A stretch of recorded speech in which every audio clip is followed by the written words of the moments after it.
how to add email to your Instagram account. So hey guys, welcome to this tutorial. If you would like to add a contact email for your Instagram, then let me show you how you can do the same.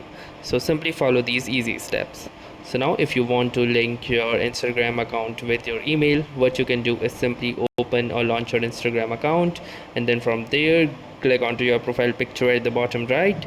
Now this will lead you to your profile page, and within the profile page you will need to click onto these three lines present at the top right corner, and this will lead you to the settings and activity page. Now under the settings and activity page you will need to click onto this account center at the top.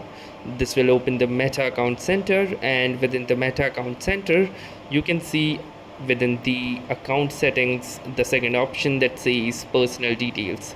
So simply choose personal details, and within the personal details you will see the contact info.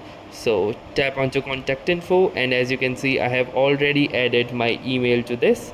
So if you want to add another email, you can click onto this add new contact button at the bottom, and then from here choose add email address. Now from here you will need to enter a new email address and then verify the same with a one-time password or code being shared to that particular email, and your email address will be added in your Instagram account. So that's how easily you can add an email address with your Instagram account. So that was all for this tutorial. Thanks for watching and have a nice day.